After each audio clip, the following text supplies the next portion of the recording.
గౌతమ్ గారు నమస్తే సార్. నమస్తే అండి.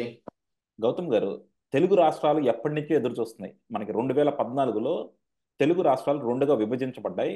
అప్పటి నుంచి కూడా రెండు రాష్ట్రాల మధ్య అనేక సమస్యలు ఉన్నాయి. సో అవన్నీ ఎప్పుడు తీరతాయా ఎప్పుడు తీరతాయా అని ఎదురు చూసాం. 2014లో అంటే కేసీఆర్కి చంద్రబాబుకి మధ్య పడలేదు. సో అప్పుడు అవి అలాగే ఇష్యూస్ రిజాల్వ్ అవ్వకుండా అలాగే ఉండిపోయినాయి.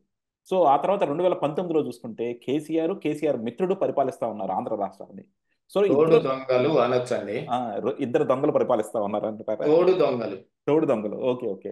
యా, సో వాళ్ళిద్దరు పరిపాలిస్తా ఉన్నారు. సో వాళ్ళిద్దరు అన్న రిజాల్వ్ చేసుకుంటారేమో అనుకున్నాం. ఎందుకంటే ఇద్దరు మిత్రులు కాబట్టి ఇద్దరు ఫ్రెండ్లీ అట్మాస్ఫియర్ లో అన్ని రిజాల్వ్ చేసుకుంటారు అనుకున్నాం. అప్పుడు కూడా కాల. సో చివరికి అంటే మనకి 2024లో కామన్ క్యాపిటల్ కూడా మనం కోల్పోయినాక ఇప్పుడు చూస్తుంటే కొద్దిగా ఆ పరిస్థితులు ఏమైనా కనపడుతున్నాయి. ఎందుకంటే ఇక్కడ రేవంత్ రెడ్డి గారు, అక్కడ చంద్రబాబు గారు ఇద్దరు అంటే ఇద్దరు కూడా ఒక పార్టీ నుంచి అయినా సరే పాతకాలంలో, కానీ ఇద్దరిది కూడా కొద్దిగా ప్రోగ్రెసివ్ మైండ్ సెట్. ఇద్దరు కూడా సెంటిమెంట్ రగిల్చి మన ఇద్దరం దాని మీద చలి కాసుకుందాం అనే బ్యాచ్ కాదనమాట, ఆ బాపత కాదు. అప్పుడు కేసీఆర్ గారు చేసినట్టు కంపల్సరీ రేవంత్ రెడ్డి గారు ఏంటంటే తెలంగాణ సెంటిమెంట్ అనే దాని మీద కాదు. ఆయన కూడా గ్లోబల్ గా అంటే కాంగ్రెస్ పార్టీ నుంచి అవటం వల్ల కావచ్చు, లేకపోతే ఆయన ఆయన మనస్తత్వం కావచ్చు, ఏదైనా సరే రెండు రాష్ట్రాలు బాగుపడాలని కోరుకునే మనస్తత్వం ఉన్న మనిషి. అలాగే చంద్రబాబు గారు కూడా అందరూ కూడా అంటూ ఉంటారు ఈయన రెండు కళ్ళ సిద్ధాంతం అని. ఆయన కూడా రెండు రాష్ట్రాలు బాగుపడాలనుకుంటారు. సో ఇలాంటి నాయకులు, నిజమైన నాయకుల మధ్య మనకున్న పెండింగ్ ఇష్యూస్ అన్ని రిజాల్వ్ అవుతాయేమో అనిపిస్తుంది సార్. అలాగే మనకేంటంటే వీళ్ళిద్దరు కూడా నిన్న మోడీ గారిని కలిశారు, ఇద్దరు కూడా ఢిల్లీలో ఉన్నారు. సో అక్కడ కూడా కొద్దిగా డిస్కషన్స్ చేశారు. సో ఇవన్నీ చూసుకుంటే ఇప్పుడైనా ఇవి పరిష్కారం అవుతాయి అంటారా, లేకపోతే ఇది కూడా ఊరికే ఏదో ఒక రాజకీయ భేటీ లాగానే చూడాలంటారా? ఎలా అంటారు మీరు? దీన్ని ఒక రాజకీయపరమైన భేటీ లాగా చూసేదానికంటే కూడా ఆ, ఈ కొంచెం సుహృద్భావ వాతావరణంలో జరగబోయే భేటీగా పరిగణించి ఏదన్నా జరిగిద్దేమో అని ఆశించవచ్చు.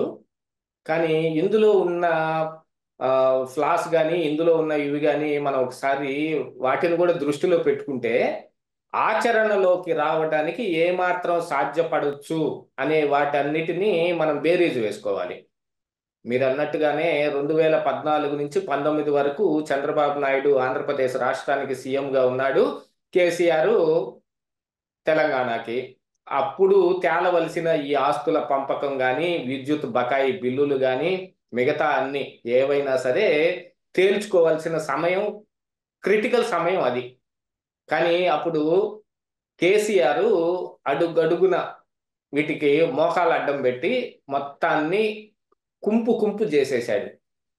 ఇక ఆ తర్వాత 2019లో అధికార మార్పిడి జరిగి జగన్మోహన్ రెడ్డి వచ్చిన తర్వాత కేసీఆర్ అక్కడ మళ్ళీ తిరిగి సీఎం అయిన తర్వాత ఇద్దరు తోడు దొంగలు కేసీఆర్ ఏం చెబితే అది చేసేయటానికి సిద్ధపడ్డాడు జగన్మోహన్ రెడ్డి. అన్ని ఆస్తులు మాకేం అక్కర్లేదు మీరే ఉంచుకోండి అని రాసిచ్చి వచ్చాడు కూడా. మీరు ఆ విషయం మర్చిపోకూడదు, గుర్తుంచుకోవాలి. అవును. అది జగన్మోహన్ రెడ్డి కేసీఆర్కి రాసిచ్చి రాలా, ఆంధ్రప్రదేశ్ రాష్ట్ర సీఎం తెలంగాణ సీఎంకి రాసిచ్చి వచ్చాడు. ఆనాడు అది ఒక పాలసీ మ్యాటర్ కిందనే గుర్తించాల్సిన అవసరం ఉంది. ఇప్పుడు సుహృద్భావ వాతావరణంలో వాటన్నిటినీ కాదు, పాతవన్నిటినీ తీసేసి మనం కొత్తగా పంచుకుందాము అని అనుకునే అవకాశం ఉందా లేదా ఇక్కడ ఆలోచించుకోవాల్సిన అవసరం ఉంది. విద్యుత్ బకాయిలు తెలంగాణ రాష్ట్రం నుంచి మనకు రావాల్సినవి, ఆస్తులు అక్కడి నుంచి మనకు రావాల్సినవి, వీటి మీదే కదా ఇప్పుడు ఏ చర్చ అయినా జరగాల్సింది. హైదరాబాద్ని మనకు రాసిచ్చారు, ఆ విషయం అయితే తెలిసిందే. అది ఇప్పుడు అక్కడ ఆస్తుల్ని రాసివ్వడానికి కానీ, న్యాయంగా మనకు రావాల్సిన వాటిని పంచటానికి కానీ రేవంత్ రెడ్డి ఏ మైండ్ సెట్ తోటి దాన్ని చేయగలుగుతాడు అనే దాని మీద ఇప్పుడు అంతా ఆధారపడి ఉంది. ఇప్పుడు రేవంత్ రెడ్డి అలాంటి ఒకటి న్యాయంగా ఇదిగో ఇది చేసేస్తే వాళ్ళకి మనకి ఇంకేం గొడవ ఉండదు అనే అంశాన్ని తీసుకొచ్చి అది చేసే ప్రయత్నం చేయగానే బీఆర్ఎస్ పార్టీ ఏం చేస్తుంది? తెలంగాణ సెంటిమెంట్ కేసీఆర్ రెచ్చగొడుతుంది. కేటీఆర్ ఏం చేస్తారు? ఇదిగో రేవంత్ రెడ్డి ఆంధ్రప్రదేశ్ రాష్ట్రానికి అమ్ముడు పోయాడు, ఇలాంటి సీఎం మనకుంటే నష్టం తప్ప మనకేం లేదు అని ఒక సోషల్ ఎలిమెంట్ని ఒక దాన్ని తీసుకొచ్చి ప్రజల్లో ఒక అభద్రతా భావాన్ని పెంచి పోషించడానికి ట్రై చేస్తాడు. ఇది ఖచ్చితంగా జరుగుతుంది. ఈ అంశంతో బీఆర్ఎస్ పార్టీ ఇప్పుడు కుదేలైపోతున్న బీఆర్ఎస్ పార్టీ మళ్ళీ ప్రజల్లోకి వెళ్ళడానికి ప్రజల మధ్య వాళ్ళు రెచ్చగొట్టే విధానాలు వీటన్నిటికీ అట్రాక్ట్ అయ్యే పీపుల్ని దగ్గరకు చేర్చుకోవడానికి, వాళ్ళ బలం ఏమిటి అనే దాన్ని నిరూపించుకోవడానికి, పెంచుకోవడానికి ఉపయోగపడే అంశం కింద దీన్ని ఒక టూల్ కింద వాడేస్తాడు కేసీఆర్ గాని, కేటీఆర్ గాని, అసలు బీఆర్ఎస్ పార్టీ నాయకులు గాని. ఈ పరిస్థితుల్లో మరి రేవంత్ రెడ్డి ఏం చేయగలుగుతాడు? ఆల్రెడీ కేసీఆర్ రేపు ప్రచారంలోకి దిగాడు అనుకోండి, ఏం చెబుతాడు? ఆ రోజు జగన్మోహన్ రెడ్డి నేను కలిసి ఒక ఒప్పందానికి వచ్చేసాం, ఇక్కడ ఉండే ఆస్తులతోటి మనకేం సంబంధం లేదు, యాక్చువల్ గా ఇది మన నేల మీద ఉన్న ఆస్తి, ఈ ఆస్తి ఆ ఆంధ్ర వాళ్ళు ఏమన్నా ఇక్కడ ఆ పుట్టించి సంపాదించారా? ఇక్కడ ఉన్నదాన్నే ఆ రోజు ఇక్కడ ఉన్న కారణానికి గాను ఇక్కడ కొన్ని ఆస్తులు వచ్చాయి వాళ్ళకి, అంతే తప్ప మరేమీ లేదు. కాబట్టి జగన్మోహన్ రెడ్డి ఆ రోజు ఒప్పుకొని మనకిచ్చేశాడు. ఇప్పుడు రేవంత్ రెడ్డి దాన్ని దారాదత్తం చేసేస్తున్నాడు. అంటే తెలంగాణ రాష్ట్రాన్ని ఆంధ్రప్రదేశ్ రాష్ట్రానికి తాకట్టు పెట్టేస్తున్నాడు. వాళ్ళ బూట్లు నాగటానికైనా కూడా ఇతను సిద్ధపడిపోతున్నాడనే దిక్కుమాలిన మాటలు మాట్లాడినా కూడా ఏమాత్రం ఆశ్చర్యం లేదు. ఎందుకంటే ఆయన చాలా గొప్పోడు. ఏ విషయంలోనైనా సరే విమర్శించదలుచుకుంటే ఎంత నీచానికైనా దిగజారుతాడు. అవును. ఆంధ్ర వాళ్ళ తిండిని పేడతో పోల్చిన మహానుభావుడు ఆయన. అలాంటి ఆయన్ని ఇప్పుడు మెదలకుండా కూర్చుంటాడు అని ఎవరు అనుకోవటానికి వీల్లేదు కదా. ఆ రోజు జరిగిన జగన్మోహన్ రెడ్డికి కేసీఆర్కి మధ్య జరిగిన ఒప్పందాలు అవి ఏదో ఒకటి మరి దానికి తగిన ఆధారాలైనా దొరుకుతాయి కదా. వాటన్నిటినీ బయట పెట్టమని అడుగుతాడు కదా. ఏం చేశాడో కేసీఆర్కి తెలుసు కదా, ఆ రోజు కేసీఆరే కదా చేసింది. వాటన్నిటిని తాను బయట పెడతాడు కదా. ఇలాగా వీళ్ళు సుహృద్భావ వాతావరణంలో ఈ చర్చలు జరిగిన ఎంతవరకు ఫలప్రదమయ్యే అవకాశం ఉంది, ఆ రాష్ట్రం నుంచి మనకు రావాల్సిన వాటిని రాబట్టుకునే అంశంలో ఎంతవరకు కుదురుతుంది.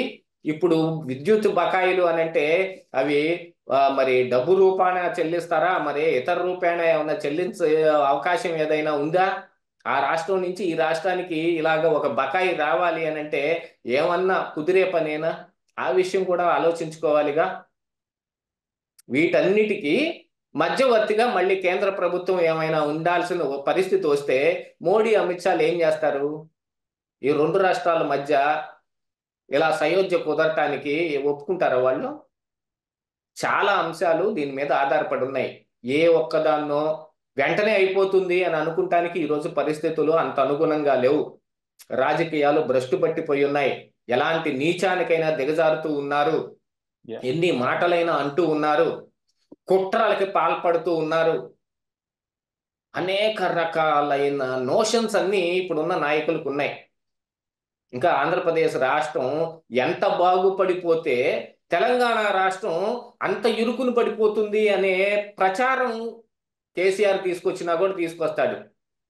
నేను అందుకే చెబుతూ ఉన్నాను, మరి చూడండి 2019 నుంచి 24 దాకా జగన్మోహన్ రెడ్డి సీఎంగా ఉన్నప్పుడు తెలంగాణ రాష్ట్రానికి ఏమీ నష్టమేం జరగలేదు, ఇంకా చాలా గొప్ప పని జరిగింది. ఆ రాష్ట్రంలో కనీసం రోడ్లు కూడా లేకుండా పోతే మనం వేసిన రోడ్లు హైలైట్ అయిపోయినాయి.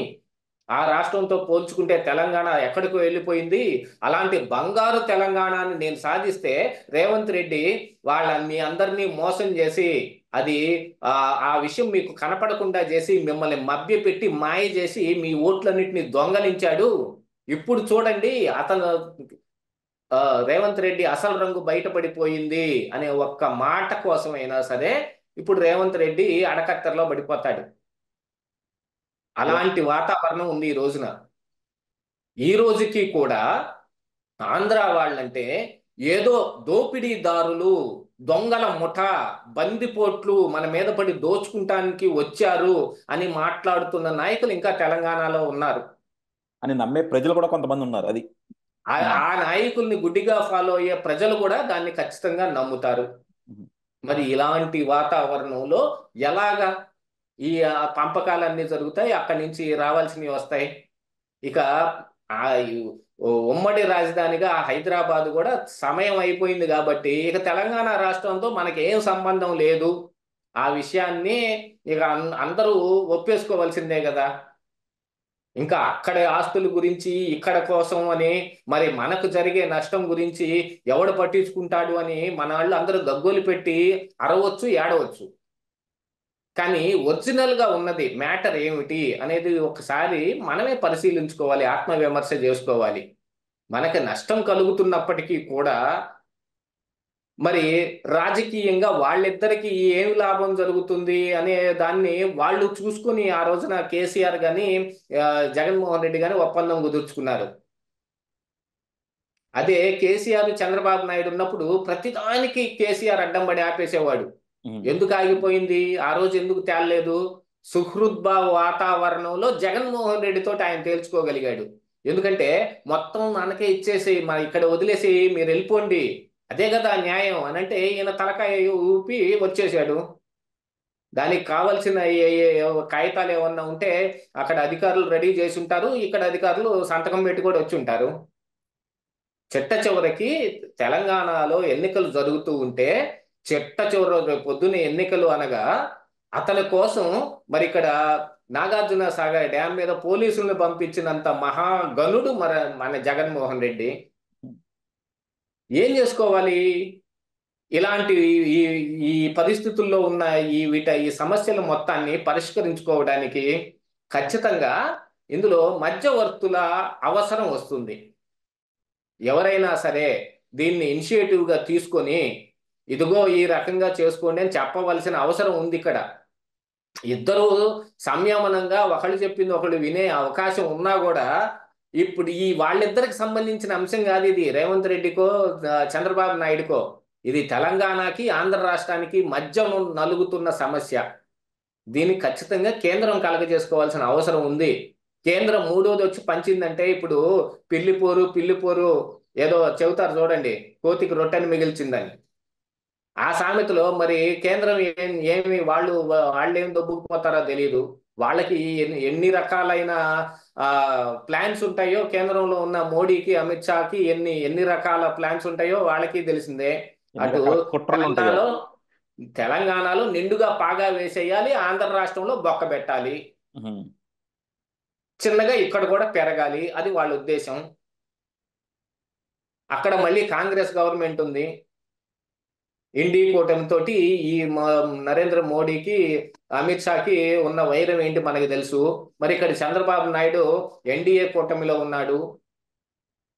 ఆల్రెడీ ఇండి కూటమిలో ఉన్న భాగస్వాములైన తృణమూల్ కాంగ్రెస్ ఎంపీ మరి మొన్న పార్లమెంట్ లో ఏం మాట్లాడాడండి? చంద్రబాబు నాయుడు గురించి మాట్లాడుతూ ఆయన మీద సిబిఐ ఈడీ కేసులు ఎందుకు పెట్టడం లేదు అని అడిగాడు కదా. ఎందుకంటే ఇటు కవిత మీద పెట్టారు, అటు ఢిల్లీ కేజ్రీవాల్ మీద పెట్టారు, చంద్రబాబు నాయుడు మీద ఎందుకు పెట్టలేదు అని కూడా అడిగే ప్రశ్న వచ్చింది కదా. ఇలాంటివి రెచ్చగొట్టడానికి కూడా మధ్యలో వేరే కూటములు కూడా తయారవుతాయి.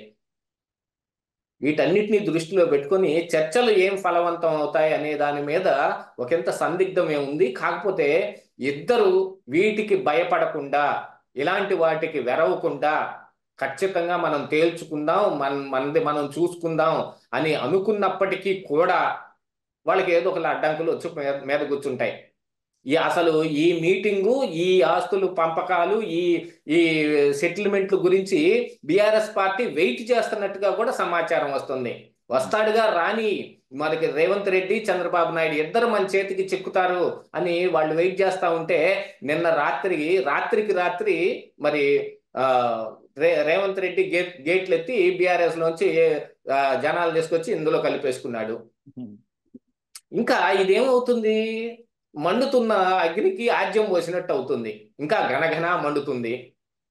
ఆల్రెడీ కొత్త ఉడికిపోతున్న కేసీఆర్ గాని కేటీఆర్ గాని ఈ దెబ్బతోటి వాళ్ళు ఇంకా ఫైర్ అయిపోతున్నారు. దాంతో ఇక జరగబోయే సమావేశం మీద దృష్టి ఎక్కువ పెడతారు. ఈ పార్టీకే వాళ్ళు ఏదో ఒకటి ప్లాన్ చేసేసి ఉంటారు బీఆర్ఎస్ పార్టీ నుంచి. అంటే ఎంత ప్లాన్ చేసినా సార్ ఇప్పుడు వాళ్ళు గవర్నమెంట్ లో లేరు కాబట్టి, అండ్ అలాగే ఇది ఏమి చేసినా సరే నిజంగా అనుకుందాం, ఈ రోజు అది తెలంగాణకో ఆంధ్రాకో నష్టం జరిగినా సరే ఇంకా 5 సంవత్సరాల టైం ఉంది ఎలక్షన్స్కి. సో అప్పటికి ఎంత కొంత సబ్సిడైజ్ అయిపోతుంది. సో డెఫినెట్గా మీరు అన్నట్టు ఏంటంటే వీళ్ళిద్దరూ కూడా ఏదైనా సరే ఎన్నిటికీ వెరవకుండా రెండు రాష్ట్రాలకి, రెండు రాష్ట్ర ప్రజలకి ఏది న్యాయం అవుతుందో అది చేస్తే మాత్రం నిజంగా మనకు మంచిది అవుతుంది. కాకపోతే ఇవన్నీ కూడా రాజకీయ పార్టీలు కాబట్టి ఎవరికి రాజకీయంగా ఎంత లాభం ఎంత నష్టం వాళ్ళు చూసుకుంటారు. సో డెఫినెట్గా అది బ్యారీ చేసుకొని మాత్రం ఏదో ఒకటి చేసుకొని కొంచెం అన్నా సరే రిలీఫ్ వస్తే బాగుంటుందని ఆశిద్దాం సార్.